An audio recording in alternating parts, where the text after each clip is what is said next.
75 years ago, when our nations created NATO, as Joe Biden greeted world leaders at the NATO summit, his political future was hanging by a thread.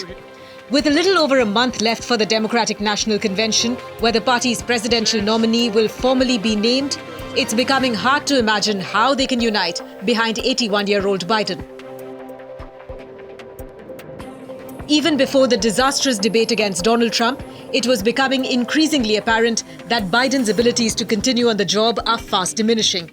In a way, the debate was probably the final nail on the coffin. Making sure that we're able to make every single solitary person eligible for what I've been able to do with the COVID. With dealing with everything we have to do with. Look, if we finally beat Medicare. President Trump? I really don't know what he said at the end of that sentence. I don't think he knows what he said either. Former House Speaker Nancy Pelosi addressed the speculation about Biden's candidacy. She said it's up to the president to decide. We're all encouraging him to make a decision because time is running short. Peter Welch became the first Democratic senator to publicly call on Biden to withdraw. In an op-ed in the Washington Post, the Vermont senator wrote, "He saved us from Donald Trump once and wants to do it again. But he needs to assess whether he is the best candidate to do so. In my view, he is not." Representative Pat Ryan also had some strong words on Biden. He said, "Trump is an existential threat to American democracy. It is our duty to put forward the strongest candidate against him. Joe Biden is a patriot, but he is no longer the best candidate to defeat Trump." Actor and Democratic megadonor George Clooney, who appeared at a fundraiser with the president only last month, wrote a stinging op-ed in the New York Times. He wrote, "The Joe Biden I was with 3 weeks ago at the fundraiser was not the Joe Big Effing Deal Biden of 2010. He wasn't even the Joe Biden of 2020. He was the same man we all witnessed at the debate.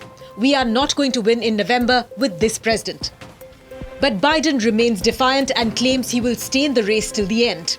Then there's been a lot of speculation. What's Joe going to do? Is he going to stay in the race? Is he going to drop out? What's he going to do? Well, here's my answer. I am running and going to win again. There are certain factors that could make his position untenable. Fracturing of support in the Democratic Party, damning polling data, and campaign funds drying up. Democratic donors have warned that funding for the November election effort is drying up because of President Biden's refusal to step aside. And this in turn is threatening to undermine the party's effort to defeat Donald Trump. Our victory was so absolute that Joe's own party now wants him to throw in the towel and surrender the presidency after a single 90-minute performance.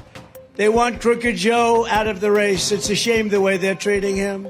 But don't feel sorry for him. He's a very bad guy. The crisis has also given Trump and the Republicans plenty of ammunition to target Biden.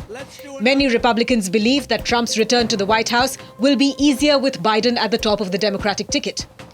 So how much longer can Biden insist that he's the only Democrat who can beat Trump?